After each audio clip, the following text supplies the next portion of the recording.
Thank you so much for attending my presentation about why Gouging Fire has gamer genes, and first let's talk about its traits. If I were to describe my feelings when I first saw this thing's stats and typing, it'd probably be damn, that's solid.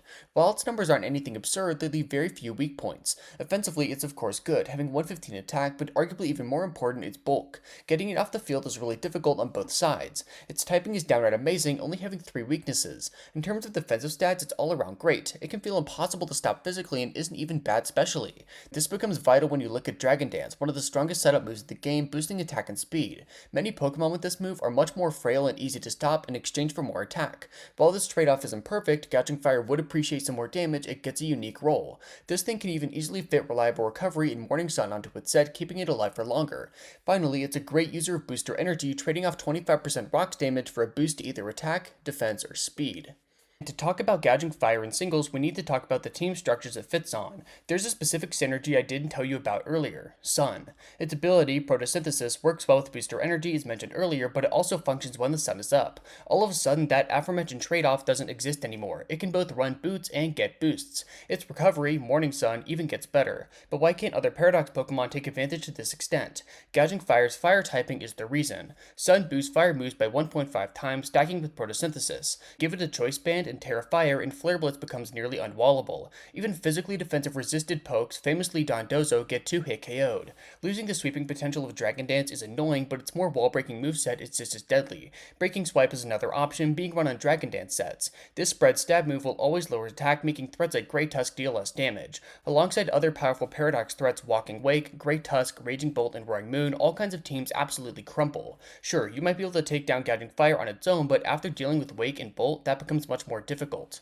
Gouging Fire in VGC is honestly one of the coolest Pokemon ever, actually working as a supportive option. There are 3 great moves it uses to give it these capabilities. The first is Burning Bulwark, its signature. This is like Protect, keeping it safe from all damaging moves but burns on contact. There's almost no non-fire type physical attackers that feel comfortable launching moves into it, getting their attack halved if they predict incorrectly. However, it is the most niche of these moves, as being susceptible to Spore can really hurt. Howl is a pretty bad setup move in singles, only boosting attack by 1, but in doubles it applies to its allies too. Its best partner is Kingambit. Not only can it get an attack boost for free by protecting, but it dodges Intimidate with Defiant. Finally, we of course have Breaking Swipe, keeping opposing threats in check. These moves combine to make it amazing at answering physical mons. They can comfortably lock in a move against it, get their damage output slashed, and get owned by Fire Stab. Even though it's only been out for about 6 months, Gouging Fire's impact has been a roller coaster to say the least. After some of the most broken DLC 2 mons were banned, like Terapagos and Archaludon, Gouging Fire came on the chopping block. Its defensive capabilities and offensive strength could feel like too much to handle, and a large chunk of the player base felt it was overwhelming. However, unlike those aforementioned threats, it was kept around and has proven to be a somewhat solid addition to the tier. In VGC, it's also been amazing.